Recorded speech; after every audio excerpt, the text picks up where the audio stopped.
आज हम इस पे बात करेंगे, प्रदूषण में नंबर 1 कैसे होगा संकट कम। दिल्ली एनसीआर के प्रदूषण की लगातार चर्चा होती है, हर साल होती है इस वक्त में, लेकिन संकट सिर्फ राष्ट्रीय राजधानी क्षेत्र तक ही अब सीमित नहीं है। हाल ही में हुए इंटरनेशनल सर्वे के नतीजे हर भारतीय के डर को और भी ज्यादा बढ़ाने वाले हैं। आपको ये जानकर हैरानी होगी कि भारत दुनिया में प्रदूषण के मामले में नंबर 1 बन चुका है। विश्व के 100 सबसे प्रदूषित शहरों में 39 अपने भारत के शहर हैं। जाहिर है ये चिंता में डालने वाली बात है। साथ ही सर्वे से कई सवाल भी उठ रहे हैं। आज हम उन्हीं सवालों और प्रदूषण के इस जानलेवा हालात के पीछे की वजह को समझने की कोशिश करेंगे। साथ ही इसके निदान के बारे में भी पूछेंगे। आप भी हमारा शो का हिस्सा बन सकते हैं। आप भी प्रदूषण से परेशान हैं, आपके शहर में भी लगातार प्रदूषण का स्तर बढ़ रहा है, तो आप हमें कॉल कर सकते हैं। कुछ खास मेहमान भी हमारे साथ जुड़ेंगे। हमारा फोन नंबर है 8178999182। तो लगातार बढ़ते प्रदूषण पर हमने अलग अलग शहरों में जाकर बातचीत भी की। भारत प्रदूषण के मामले में दुनिया भर में नंबर 1 पर है। ये आंकड़े वाकई में डराने वाले हैं। इसी पर नर्मदापुरम में हमारे संवाददाता संजय दुबे ने वहां के लोगों से बातचीत की। क्या कहा लोगों ने, आइए देखते हैं।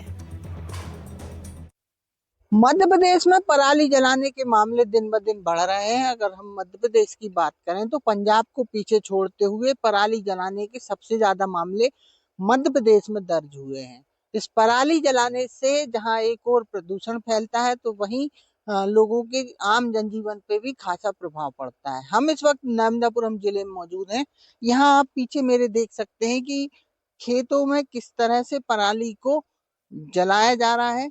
यहाँ ढेर के ढेर बना के और खेत के खेतों में आग लगा के इस तरह से पराली जलाई जाती है। अगर किसानों की बात करें तो किसान ये कहते हैं कि इस पराली को जलाने के बाद ही वो अपने खेत में दूसरी फसलों का बोनी कर पाएंगे। लेकिन ये एक बड़ी समस्या है जिसको लेकर जिला प्रशासन भी चिंतित है।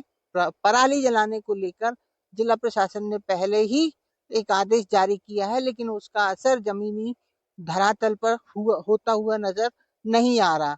वहीं ऐसे पराली जलाने के मामले लगातार बढ़ते जा रहे हैं।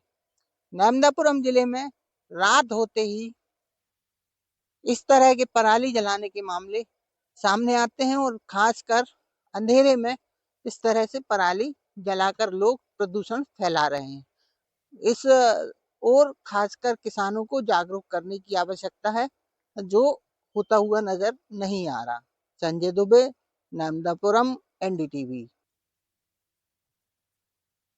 हाल तो हमने आपको दिखाया कि रात होते ही पराली जलाना शुरू कर देते हैं किसान। वहीं शिवपुरी में क्या हालात है, इसका जायजा लिया हमारे सहयोगी अतुल गौड़ ने। आइए देखते हैं उनकी एक रिपोर्ट। किसान अपने खेत की पराली जलाता है और किसान के ऊपर ये आरोप भी लगता है कि उसकी पराली जलाने की वजह से शहरों का AQI बढ़ता है। बात किसान कैसे समझता है? क्या किसान मानता है कि उसकी पराली के कारण AQI का लेवल बढ़ता है?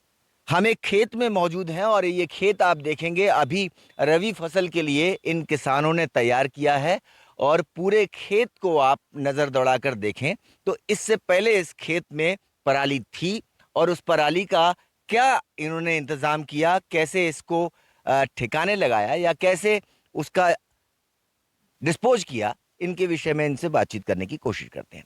आपके खेत अब रबी के लिए तैयार हैं।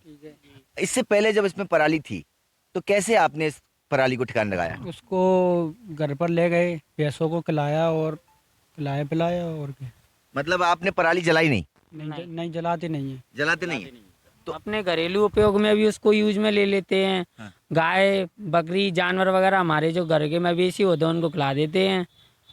तो मवेशी खा लेता है पराली को? बिल्कुल खाते हैं ना। जलाते क्यों है? कुछ ये जो सड़ गल जाता है तो इसी खाद के रूप में इसे उपयोग किया जाता है। खाद के रूप में भी उपयोग किया जाता है? ये पराली का खाद में उपयोग हो हाँ, जाता खाद में सड़ गल जाती है ना, उसके बाद खाद के रूप में ही उसका उपयोग किया जाता है। तो फिर पराली जलाई क्यों जाती है? भाई बहुत किसान जलाते हैं पराली।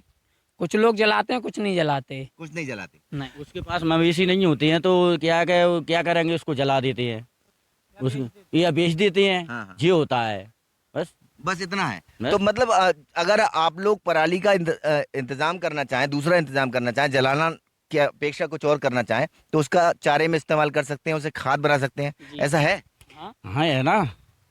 ऐसे अपन बेच सकते हैं, मवेशी दूसरे के लिए भी दे सकते हैं अपन। और उसके लिए इस्तेमाल कर सकते हैं अपन, उसके लिए भी। तो आप पराली को जलाने का विरोध करते हैं? बिल्कुल करेंगे। मेरा सभी किसान भाइयों से निवेदन है कि पराली को बिल्कुल न जलाएं, इससे वायु प्रदूषण होता है और हम सभी और आप सभी लोगों को बहुत नुकसान होता है इससे।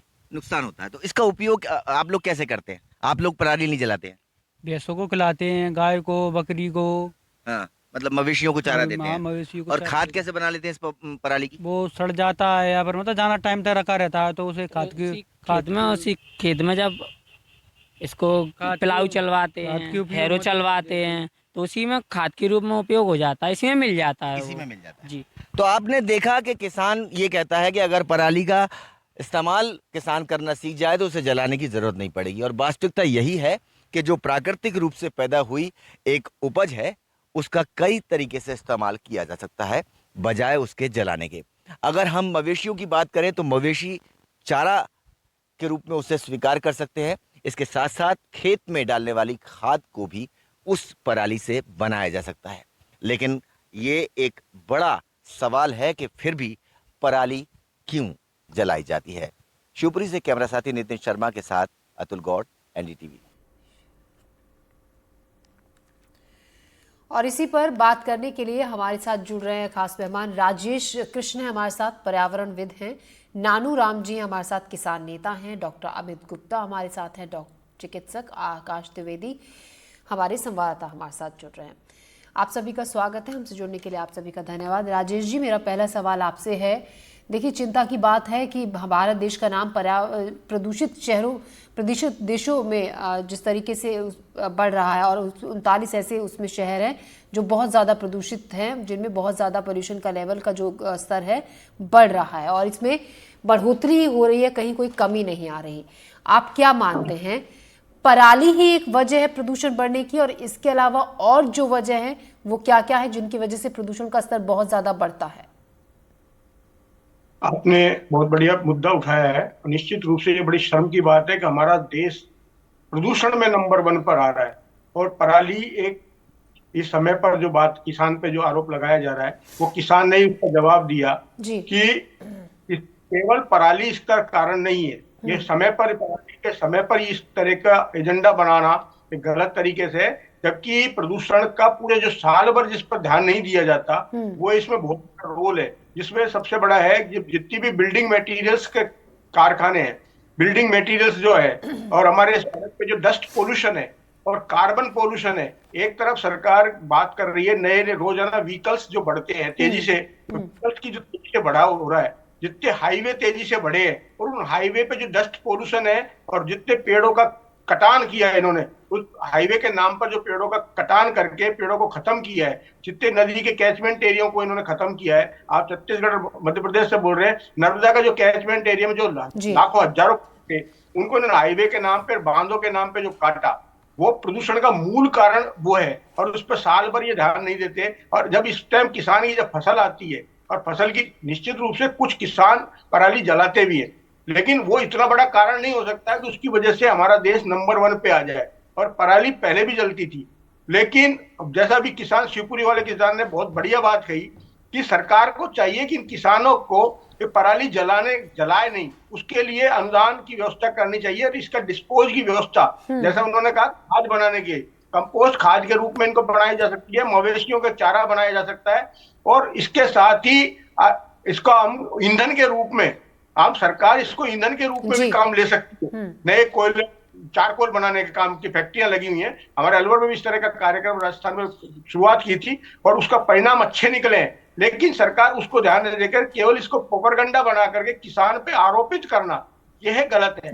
और इसको रेमेडी ढूंढनी चाहिए, नहीं कि, और सबसे बड़ी बात है जो बिल्डिंग मटेरियल्स पे पहुंचे और जो काम चल रहे हैं, आज भी पूरा ग्रेप के रूल्स लागू हैं, उसके बावजूद भी किसी भी उद्योग पर जी, तो कंस्ट्रक्शन जो होता है, धूल जो उड़ती है, पेड़ों का जो कटाव हो रहा है लगातार, जो हाईवेज बनने के लिए, सड़कें बनने के लिए और इंडस्ट्रीज लगने के लिए, वो भी एक बड़ी वजह है। सिर्फ पराली एक कारण नहीं है। पर्यावरणविद राजेश कृष्ण जैसा कि बता रहे हैं। नानू राम जी, आप एक किसान नेता हैं, आप मुझे ये बताइए, देखिए जिस तरीके से किसानों पर बहुत अच्छा खासा फाइन सरकार लगाती है अगर पराली वो लोग जलाते हैं, अब मध्य प्रदेश नंबर 1 पर आ गया है पराली जलाने में। पहले हरियाणा और पंजाब का नाम था। सरकार की तरफ से ये भी कहा गया कि और आपको अलग ऑप्शंस दिए जाएंगे किसानों को, ताकि वो पराली खरीदने की भी बात हुई थी। क्या ये जो सरकार की तरफ से दावे किए जाते हैं, क्या वो आगे होता है? और जैसा कि अभी राजेश जी ने बताया कि पराली को हम और भी तरीके से इस्तेमाल करते हैं, फिर क्यों किसान उसको जलाते हैं? क्यों उसका जो दूसरा उपयोग है वो वहां नहीं करते हैं?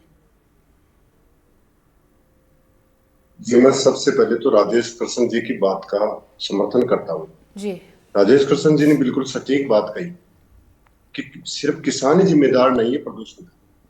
अब रही बात पराली की, सिर्फ पराली करके सरकार प्रदूषण को मतलब ये बताती है कि किसान ही करते हैं। किसान की एक मजबूरी होती है।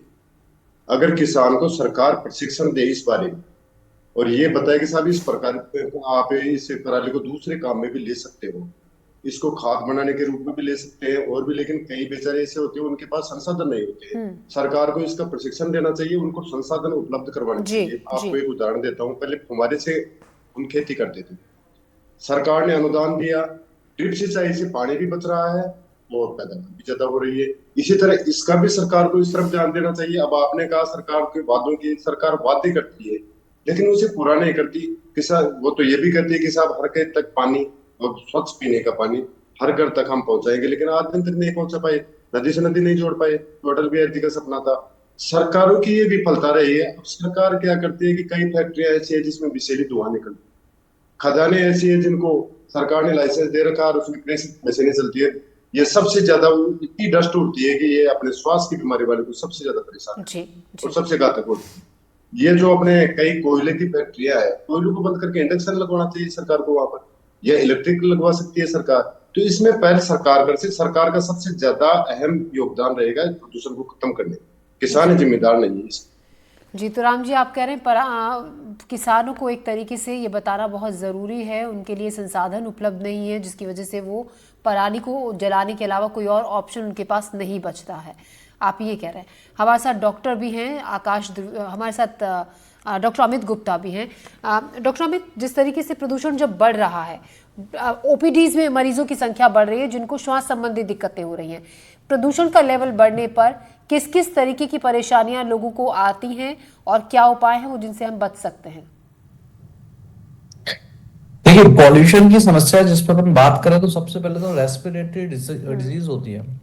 लंग से रिलेटेड जितने भी प्रकार के डिसऑर्डर्स होते हैं वो सब कहीं ना कहीं पॉल्यूशन से होते ही होते हैं। बट यहाँ पर ध्यान देने वाली बात यह है कि जो पॉल्यूशन का लेवल सर्दियां स्टार्ट होते इस तरीके से बढ़ जाता है तो ओपीडीज में पेशेंट तो बढ़ती है, but pollution only air pollution नहीं होता।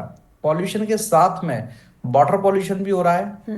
दूसरे तरीकों पर जिस तरीके से अर्बनाइजेशन बढ़ रहा है, शहरीकरण बढ़ रहा है, उस वजह से पेड़ पौधों की लगातार कटाई हो रही है। जो फार्म हाउस की जगह वहां पे प्लॉटिंग हो रही है, नए नए हाईवेज बन रहे हैं जिस वजह से अंडर वाटर लेवल है वो भी डाउन हो रहा है। तो इस तरीके से कई सारे टाइप की और भी डिजीज हैं जो लंग डिजीज के अलावा बढ़ रही है।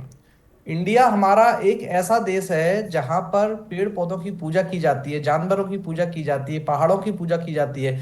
हम लोग एनवायरनमेंट को बचाने में नेचुरली दुनिया में सबसे आगे हैं और एक सिंगल देश है। लेकिन फिर भी आज इंडिया जिस तरीके से पॉल्यूशन की कैपिटल बनता जा रहा है तो उसके पीछे का एक रीजन है कि बहुत तेजी से हो रहा अर्बनाइजेशन। पराली अपने आप में एक रीजन है, बट पराली तो पहले भी जलती थी। हमें ये देखना चाहिए कि हमारे किसानों के साथ साथ अर्बनाइजेशन जिस तरीके से हो रहा है, हर किसी के घर में कार आती जा रही है। अब साइकिल कोई नहीं चलाता, मोटरसाइकिल, पेट्रोल डीजल का यूज रेगुलर बढ़ रहा है। जिस तरीके से कंस्ट्रक्शन बढ़ रहा है, सीमेंट, धूल, ये सारी चीजें उड़ रही हैं, ये भी एयर पॉल्यूशन के कई सारे डिजीज को करने वाले, सिंड्रोम को करने वाले फैक्टर्स हैं। तो इसलिए अर्बनाइजेशन को भी किसी ना किसी तरीके से कंट्रोल करना चाहिए। जो सिटीज में जो ट्रीटमेंट गवर्नमेंट करती है, जैसे कहीं कहीं पे है ना पानी की बौछार डलवाती है और उसके अलावा कुछ केमिकल्स होते हैं जिनका यूज किया जाता है ताकि जी, तो कई तरीके की दिक्कतें होती हैं। और जैसे कि डॉक्टर बता रहे थे कि केवल एयर पोल्यूशन नहीं बढ़ता है, इससे और कई तरीके के पोल्यूशन बढ़ते हैं जो लोगों की सेहत पर सीधा असर डालते हैं। आकाश, लगातार आप ग्राउंड में रहते हैं और लोगों से भी बातचीत आपकी होती है, डॉक्टर से भी आप बातचीत करते हैं।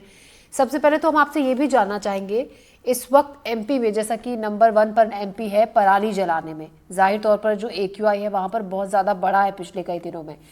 अभी ताज़ा हालात हम जानना चाहेंगे मौसम का, वहां पर क्या रुख है हवा का, प्रदूषण का स्तर किस हद तक बढ़ गया है? देखिए, भोपाल समेत प्रदेश के कई जिलों में एयर क्वालिटी बहुत ज़्यादा ख़राब हुई है। 350 के पार 400 के करीब तक हवा की जो गुणवत्ता है वो पहुंच रही है, यानी कि ये वेरी पुअर कैटेगरी में, सीवियर कैटेगरी में देखा जा रहा है। ग्वालियर जैसे शहरों में 400 के पार 400 के आसपास लगातार एयर क्वालिटी दर्ज की जा रही है। आज सुबह मैं पोल्यूशन कंट्रोल बोर्ड के इंडिकेटर को देख रहा था, भोपाल में 317 एयर क्वालिटी है।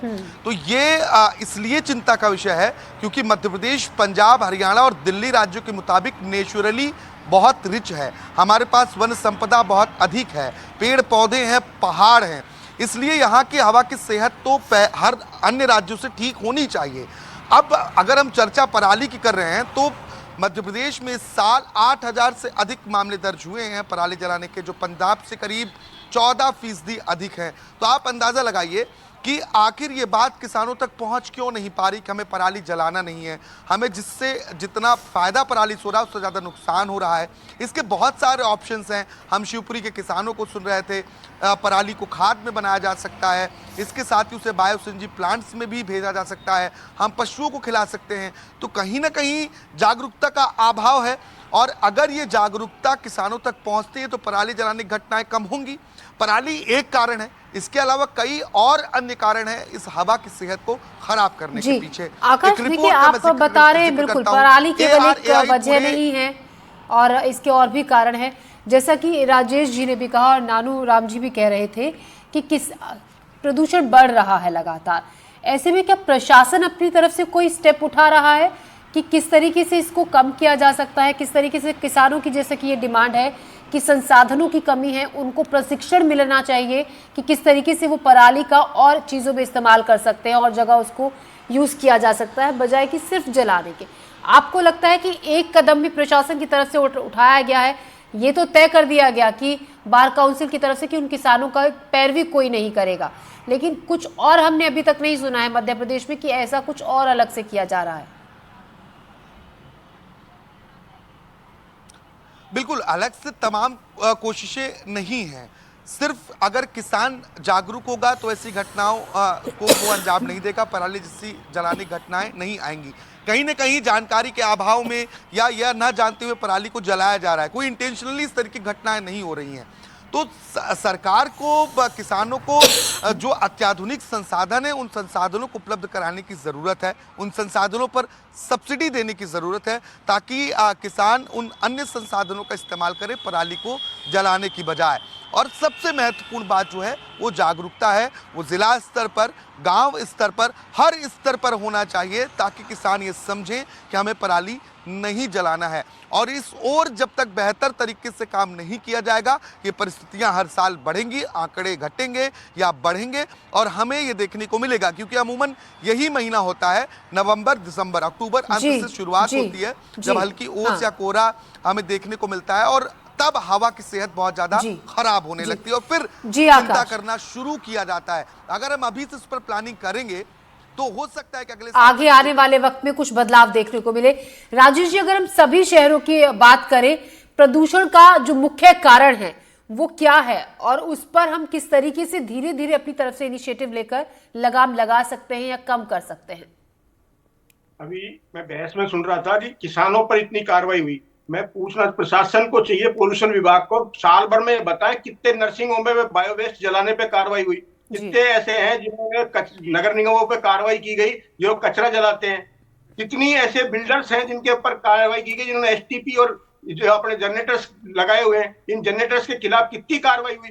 उन केवल किसान पे तक फोकस करके आप अपनी कारगुजारी को, वो जो साल भर की जो अपनी एकर्मण्यता है उसको छुपाने का जो कार्य सरकार कर रही है, उस सरकार को चाहिए कि साल भर अगर इस पर कंट्रोल किया होता, इन्होंने बिल्डर्स पे कंट्रोल, एसटीपी के प्लांट लगे होते, जिस प्रकार डॉक्टर साहब ने कहा केवल वही नहीं है, पानी की भी वेस्टेज है, एसटीपी प्लांट किसी भी बिल्डर्स ने नहीं लगाए हुए, किसी ने भी जनरेटर्स जो है सीएनजी के जनरेटर्स का उपयोग नहीं कर रहा, बताएं पोल्यूशन विभाग कितने जनरेटर, जितने जिस प्रकार इन्होंने किसानों के खिलाफ पराली पर कार्रवाई की है, इतने कितने जनरेटर्स इन्होंने जब्त किए हैं जो डीजल्स पे चल रहे हैं, कितने इन्होंने जो है जी नर्सिंग होमों के खिलाफ कार्रवाई की जो बायो वेस्ट को वेस्ट फेंक रहे हैं, जिसकी वजह से सबसे भारी मात्रा में प्रदूषण हो रहा है। क्या केवल एक तक सीमित और इतिश्री करके नहीं काम चला सकते, सामूहिक रूप से काम कर। किसान की तो फिर भी एक मजबूरी है, लेकिन इन उद्योगपतियों की, नर्सिंग होमों की या बिल्डर्स पे, इन पे कार्रवाई नहीं करना, ये सरकार की अकर्मण्यता छिपा जी, तो साल भर में जहां जहां पर एक्शन लिया जाना चाहिए वहां कुछ नहीं होता है, केवल किसानों पर ठीकरा फोड़ दिया जाता है।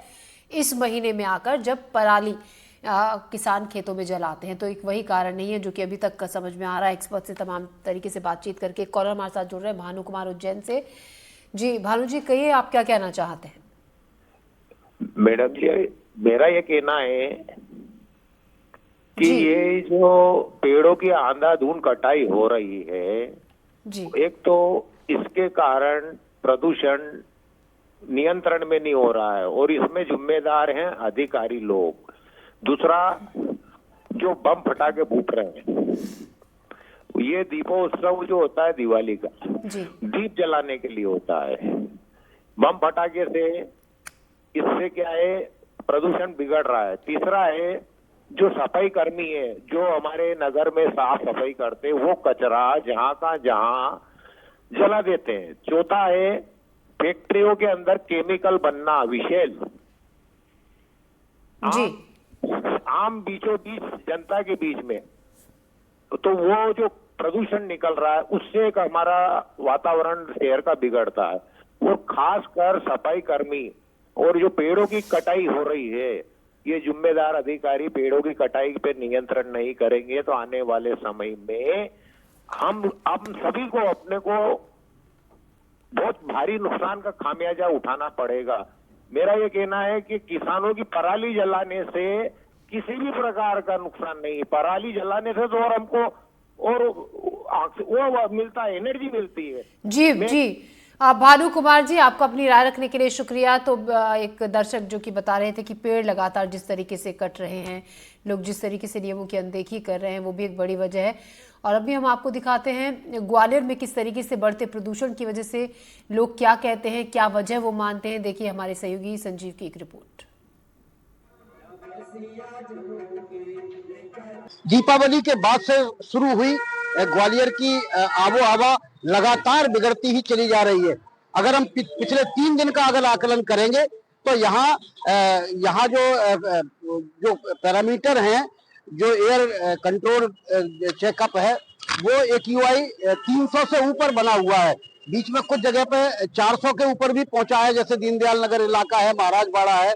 लेकिन अगर पिछले 3 दिन का देखें तो लगातार 300 बना रहना एक तरह से चिंता की बात है। लोगों को सांस लेना भी मुश्किल पड़ रहा है। तो आज हम ग्वालियर के लोगों से बात करते हैं कि आखिर इसकी वजह क्या है, ये रुक क्यों नहीं रहा है, क्यों इस पर कंट्रोल नहीं हो पा रहा है और उनके क्या सुझाव हैं। तो हम ग्वालियर के कुछ वरिष्ठ लोगों से, जो समझदार हैं, उन लोगों से इस पर बात करते हैं। सर, जो मेरे को देखने में मिलता है कि सड़कों पर सबसे ज्यादा फोकस करना चाहिए। जो यहाँ की उखड़ी हुई सड़कें पड़ी हुई हैं, प्रॉपर धूल उड़ रही है, सड़कें सालों साल से बन नहीं पाई हैं, अभी तक बन निर्माण कार्य जारी है। तो उस पर फोकस गवर्नमेंट को करना चाहिए और क्षेत्रीय जो पॉलिटिशियन है उनको भी ध्यान देना चाहिए कि उसको प्रॉपर उस पर पानी वगैरह की व्यवस्था की जाए, क्योंकि वो धूल इतनी उड़ती है कि उसके कारण पोल्यूशन बढ़ रहा है और प्रॉपर पोल्यूशन विभाग को उस पर फोकस करना चाहिए।